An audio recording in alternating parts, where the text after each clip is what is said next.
The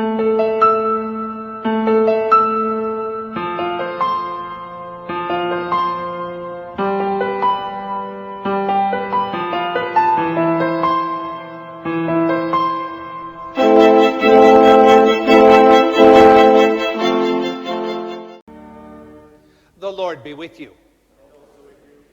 Eternal God, you crown the year with your goodness, and you give us the fruits of the earth in their season. Grant that we may use them to your glory, for the relief of those in need and for our own well-being. Through Jesus Christ, your Son, our Lord, who is alive and reigns with you in the unity of the Holy Spirit, one God, now and forever. Amen. God would speak to his people. Let us be seated and hear what the Spirit is saying to the churches. Alleluia, alleluia, alleluia.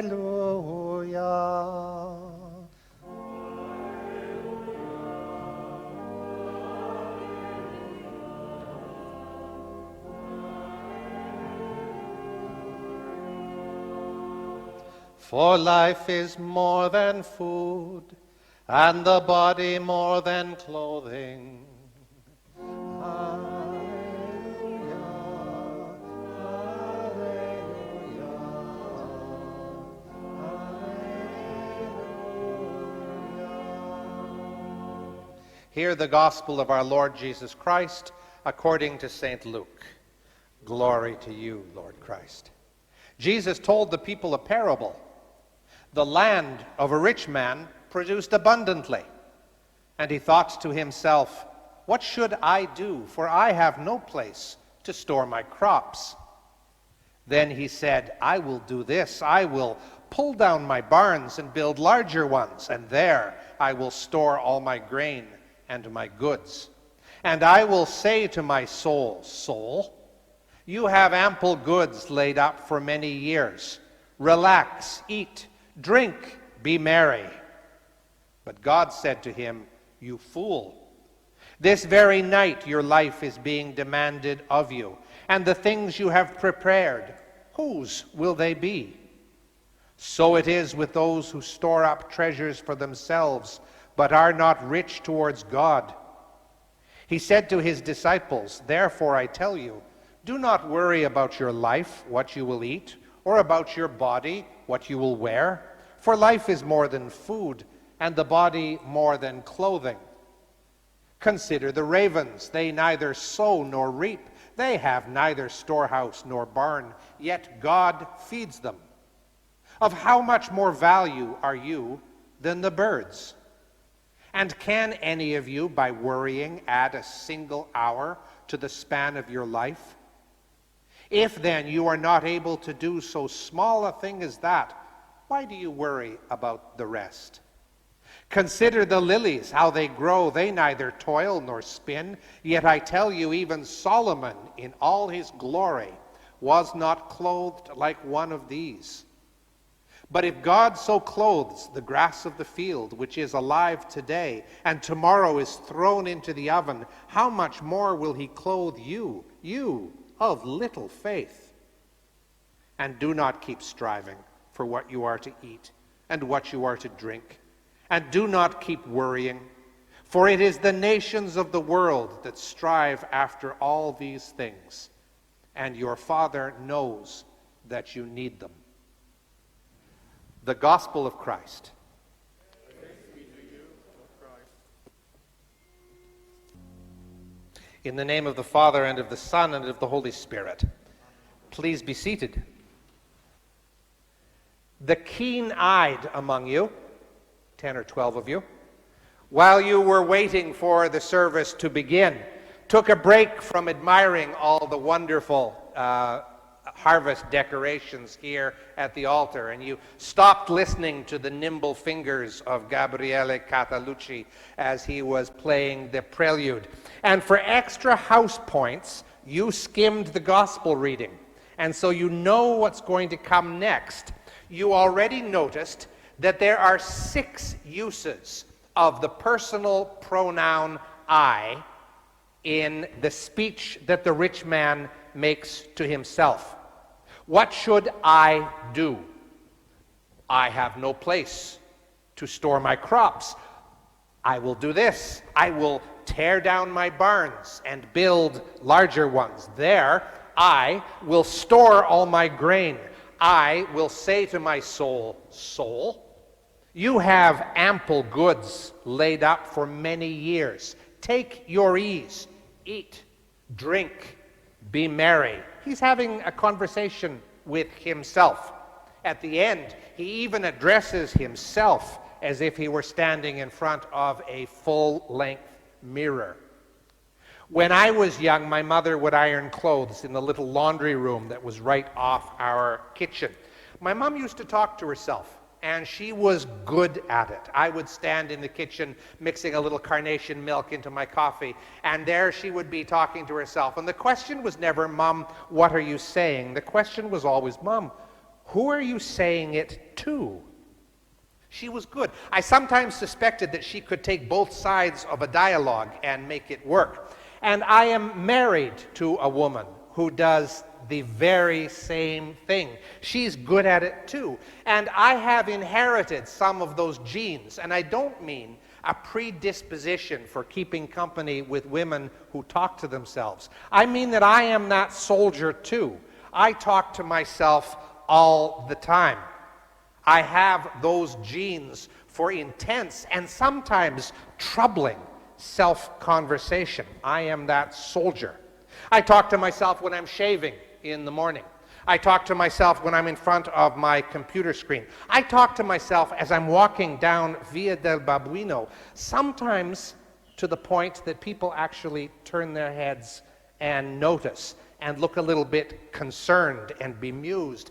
And when I notice them, that's noticing me, that's when I panic and I put my head down and I bite my lip and I pull on the dog's leash. I pretend that I'm talking to the dogs and I try to get to the end of the block without attracting any attention. Rarely, though, do any of us talk to ourselves quite as objectively as the rich man talks to himself. We do not always imagine our own self, our own little homunculus, standing there in the distance and address that person. We speak to the air.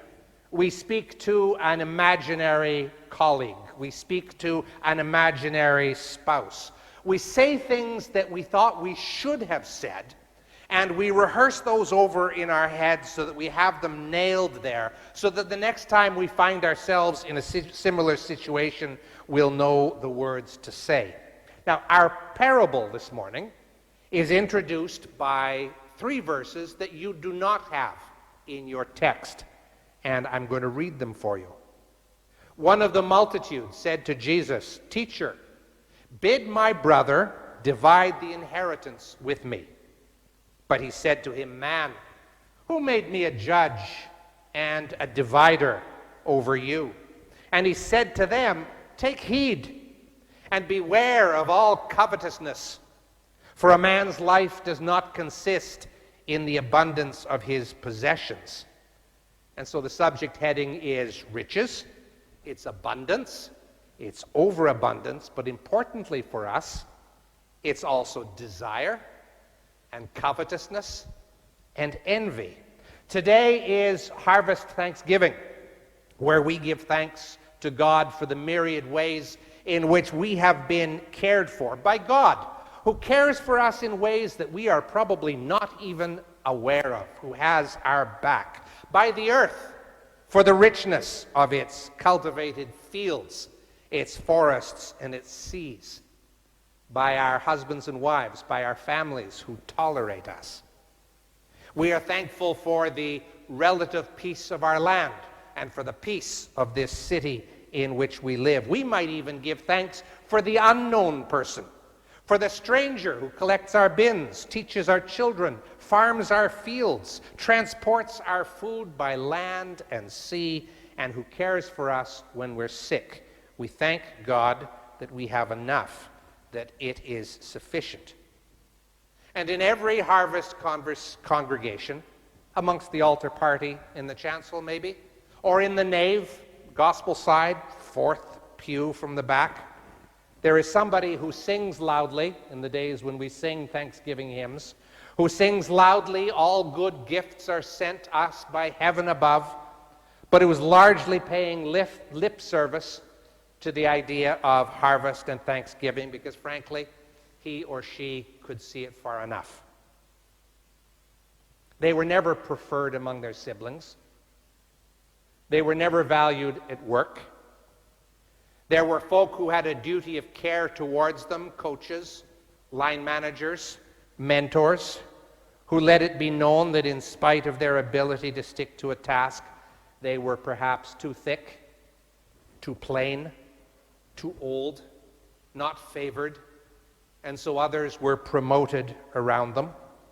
Or you retired, and the company was put into the hands of somebody eminently less capable than yourself, and you have worked all your life, and now in the autumn of your years, you don't know what you're going to do next, and the autumn of your years is not the gift you imagined it to be.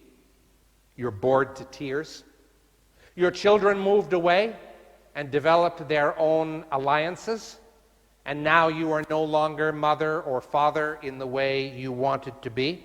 You moved to Western Europe from some other place, and your skills and your education have found no automatic outlet here, no legal equivalency, and so you are working far below your abilities. We plow the fields and scatter the good seed on the ground. Yes, you've had a bellyful of plowing fields and scattering goods, and you've not seen the harvest yet. You might think the whole thing is hokum. For the individual speaking to Jesus in the introduction to this parable, the one who is embittered because he thinks he's not getting the things he deserves, Jesus, in Luke's telling of the story, recounts a parable about a landowner who has more grain than he has barn space. He's done well. He has a surplus. He has what Karl Marx used to call a Mehrwert. He's done well for himself. More value, added value. The value of the product minus the cost of labor and production. You could argue, the way Karl, I suppose, does, that all of that grain in baskets represents the undervalued labor of tenant farmers, and that their labor has been undervalued because they don't own the means of production. But that's not really what Jesus is talking about, that political and economic question. Although the parable does have a wealthy man who comes to a nasty end. And for a listening congregation who come from the modest side of town, that might give them just a little frisson. No, the issue here is what the rich man says to himself. The conversation that he has, that you have, that I might have, about what sort of surplus, what sort of Mehrwert is necessary for us to feel safe and comfortable and blessed. The issue is this soul that he addresses. Please do remember that this is not a parable about the good use of wealth. This parable is introduced because one brother has not been blessed with his half of the inheritance, and where the absence of that blessing is going to be felt for how long?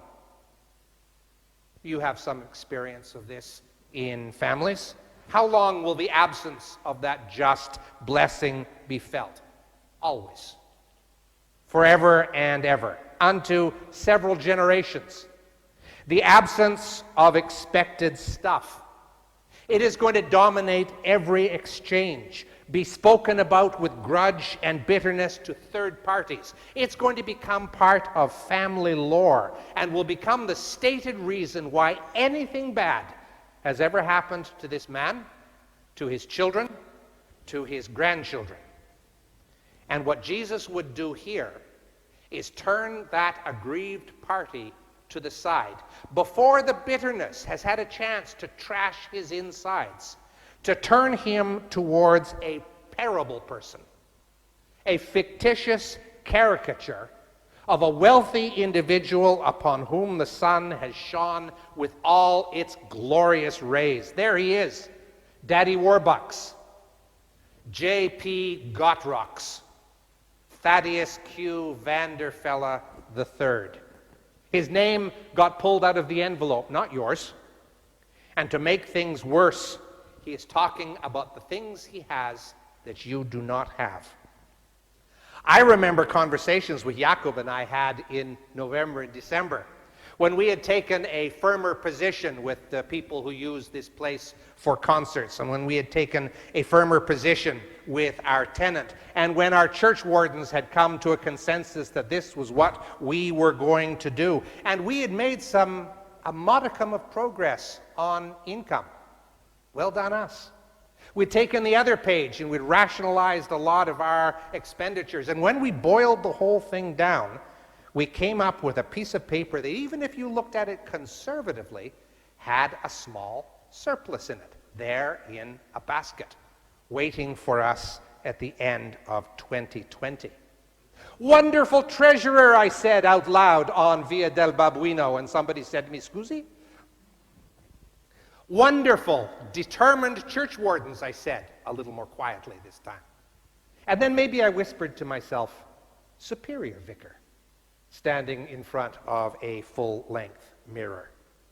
That's him, striding boldly down Via del Babuino in his well-appointed suit like a clerical Apollo. On the news, we were hearing stories about people getting sick in China.